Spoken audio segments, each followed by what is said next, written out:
প্রিয় বন্ধুরা, আশা করি সবাই ভালো আছেন। আমরা আমাদের আজকের ভিডিওতে আলোচনা করতে যাচ্ছি সামুদ জাতি সম্পর্কে।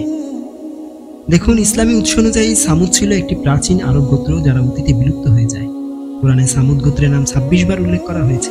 সেখানে তাদেরকে একটি প্রাচীন বহু ঈশ্বরে বিশ্বাসী জাতি হিসেবে দেখানো হয়েছে, যারা আল্লাহর নবী সাল্লাল্লাহু আলাইহি সাল্লামকে অস্বীকার করায় ধ্বংসপ্রাপ্ত হয়ে গিয়েছে।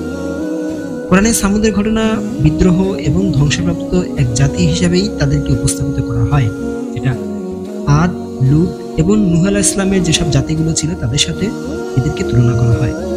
সালেহ আলাইহিস সালাম যখন সামুদ জাতিকে এক আল্লাহর উপাসনা করতে ডাক দিলেন, তখন তারা একটি নিদর্শন দাবি করে যে সালেহ আলাইহিস সালামকে তারা বলে, তুমি যদি কোনো নিদর্শন দেখাতে পারো তোমার আল্লাহর পক্ষে, তাহলে আমরা মেনে নিব। সালেহ আলাইহিস সালাম তখন তাদেরকে একটি অলৌকিক উটনি পর্যন্ত দেখান, কিন্তু তারা সেই উটনিকে বিশ্বাস তো করেইনি, বরং তারা সেই উটনিকে আহত করে, বলে আল্লাহ তাদেরকে ধ্বংস করে দেন একেবারে। কেবল সালেহ আলাইহিস সালাম ও তার অনুসারীরা সেদিন রক্ষা পেয়ে গিয়েছিলেন। এই কাহিনী ইসলামী ব্যাখ্যামূলক বিভিন্ন সাহিত্যে আরো বিস্তারিতভাবে আলোচিত হয়েছে। কিছু সূত্র অনুযায়ী সামুদের অবস্থান ছিল হিজরা নামক অঞ্চলে, আবার কিছুতে এই সামুদদেরকে বলা হয় নাবাতীয়দের সঙ্গে তুলনাকৃত একটি জাতি। আসলে সামুদ ছিল আসল আরব বা আরব গোত্রগুলোরই অন্তর্ভুক্ত একটি জাতি, যারা আরবীকৃত আরবদের থেকে সম্পূর্ণ পৃথক।